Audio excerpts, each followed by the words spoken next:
शहरों में 2 कमरे का मकान ही एक सामान्य फैमिली के लिए किसी सपने के पूरे होने जैसा होता है। आम सी नौकरी करने वाला रवि किराए से रहा करता था, लेकिन उसकी चालाक बीवी सीमा। आप अपने पापा को क्यों नहीं बोलते हो? गांव का मकान बेचकर यहाँ शहर में घर ले ले। अरे कैसी बात कर रही हो? यहाँ कैसे रहेंगे? वहाँ बड़ा खुला इलाका, यहाँ छोटा सा 2 कमरे का मकान, वो भी ना जमीन में ना आसमान में। पता है, माँ पापा को टहलने का भी शौक है। इस शहर की धूल मिट्टी में कहाँ जाएंगे? नहीं नहीं। सीमा एक बार को चुप हो जाती है, लेकिन ठान लेती है कि वो रवि के पिता से किसी भी तरह पैसे लेकर रहेगी। शाम को जब रवि आता है तो बच्चे रो रहे होते हैं। अरे क्या हो गया इन दोनों को? रो क्यों रहे हैं? दोनों अंदर जाओ, मैं पापा से बात कर रही हूँ।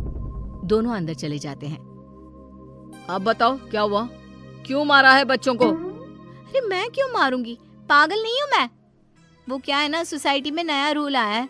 अब झूले और दूसरे पार्क और मैदान में सिर्फ उन लोगों के बच्चे ही खेल सकते हैं जिनके अपने मकान हैं। किराए पर रहने वाले लोगों के लिए कोई सुविधा नहीं मिलेगी, समझे?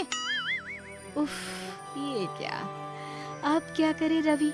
छोटी सी सैलरी में घर कैसे खरीदे? बच्चों की ओर देखता है तो सोचता है कि वो क्या दे रहा है अपने बच्चों को। लग रहा है पापा माँ से बात करनी ही होगी, लेकिन फिर वो लोग यहाँ आकर रहेंगे। तुम मैनेज कर लोगी? अरे मैनेज क्या करना है? क्यों नहीं, बिल्कुल। मेरे भी तो वो माता पिता लगते हैं। मैं तो उनका सम्मान तब भी करूंगी जब वो पैसे नहीं भी देंगे। अरे बंद करो ये डायलॉग। कैसे तुम्हारे व्यवहार के कारण उन लोगों ने यहाँ आना छोड़ दिया है, और उन लोगों से अब मैं ये कहूँ कि यहाँ आकर रहे तो वो बिल्कुल नहीं मानने वाले। अरे किसी को सुधरने का मौका भी तो देना चाहिए ना, नहीं तो कैसे होगा? रवि सीमा की चिकनी चुपड़ी बातों में आ जाता है और फैसला कर लेता है कि वो पापा से बात करेगा। रवि पिता से सारी बात करता है, उन लोगों को बच्चों का हवाला देता है। अरे नहीं नहीं बेटा, बहू का व्यवहार हम लोगों को वहाँ रहने नहीं देगा। यहाँ तो आस पड़ोस है, माँ सारा दिन काम करती रहती है, घर गृहस्थी संभालती है। हम तो यहीं खुश है बेटा। नहीं नहीं। कैसी बात कर रहे हैं पिताजी? मुझसे गलती हो गई, मुझे माफ कर दीजिए।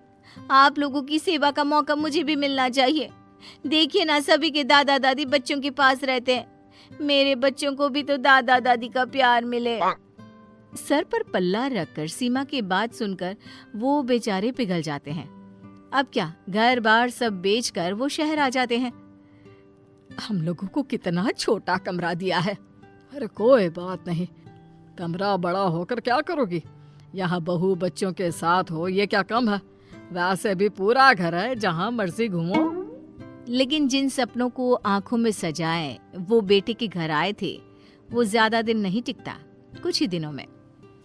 भूख लग गई, रात के खाने के लिए बहू ने बुलाया भी नहीं। अरे जाकर बाहर देख लो, हो सकता है बहू को किचन में कोई काम हो, मदद कर दो उसकी। सास कमरे से बाहर आती है तो सामने खाना रखा होता है और बेटा बहू का कमरा बंद। ये खाना किसका लगा है? लगता है बहू रख कर भूल गई होगी। सास बहू के कमरे का दरवाजा खटखटाती है, जो अंदर से बंद होता है। हाँ माँ जी, क्या हो गया? क्यों रात के वक्त में मेरे कमरे का दरवाजा पटक रही हैं?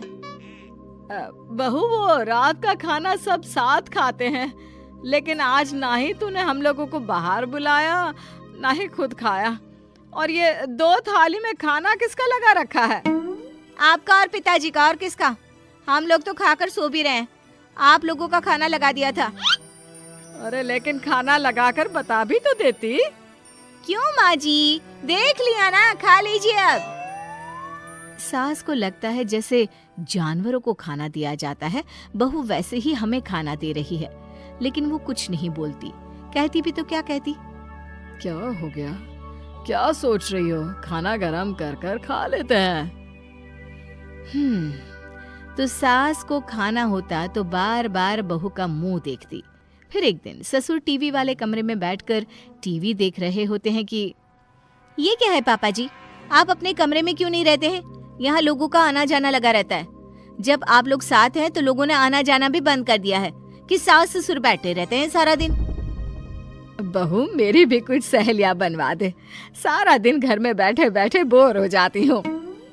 घर पर तो कोई हम लोगों से बात भी नहीं करता है। बहू, तुम सारा दिन आस पड़ोस में हंसी मजाक कर लेती हो, कभी कभी हम लोगों से भी बात कर लिया करो। क्या बात करूं आप लोगों से?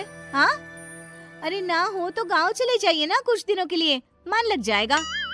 वाह बहू, जब पैसे और घर चाहिए था तो ऐसे बातें कर रही थी जैसे। हाँ तो अगर यहाँ रहना है तो शांति से रहना होगा, नहीं तो। बहू के डर से अब सास ससुर कमरे से बाहर निकलना भी बंद कर देते हैं। अब एक कमरे में बंद सास ससुर को खाना भी बाहर रखा मिलता, ना कोई बात करने वाला, ना कोई कुछ बोलने वाला। एक बार बाहर से जोर जोर से हंसने की आवाज आती है। लग रहा है कोई आया है। हंसे बोले कितना वक्त हो गया है, काश हम बाहर जाकर हंस बोल लेते। हाँ सही बोल रही हो, चलो बाहर जाकर देखते हैं कौन क्या बात कर रहा है। सास ससुर बाहर आते हैं तो सामने उनके बेटे और बहू जैसा ही एक कपल बैठा होता है। सभी खा पी रहे होते हैं और हंस बोल रहे होते हैं। कपल में से लड़की उठकर दोनों के पैर छूती है। नमस्ते अंकल, नमस्ते आंटी। माँ पापा, आप दोनों कमरे से बाहर, कुछ चाहिए था क्या? हाँ बेटा, कमरे में बंद घुटन हो रही थी, बाहर से हंसने बोलने की आवाज आई तो सोचा देखो क्या हो रहा है। अरे हाँ, और आप लोग क्यों बोर हो रहे थे? सीमा भाभी तो इतनी हंसमुख है, जब से हम आए हैं वही बोली जा रही है। हाँ बिल्कुल, बहुत मजाक किया है। हंस हंस कर बुरा हाल हो गया। आप बहुत खुश नसीब है कि आपको घर में ही कॉमेडियन मिला है। माता पिता बहू और बेटी की ओर देखते हैं और कमरे में चले जाते हैं। अरे माँ पापा रुको ना, बैठो, अंदर क्यों जा रहे हो? कोई बात नहीं, जाने दो ना, मैं कमरे में ही चाय दे दूंगी। नहीं नहीं, चाय नहीं पीना। तो फिर और कुछ चाहिए क्या आंटी? बहू सास ससुर के बर्ताव से चिढ़ रही होती है, लेकिन मेहमानों के सामने बोलती भी क्या। हाँ हाँ पापा जी, मम्मी जी, क्या चाहिए? बोलिए।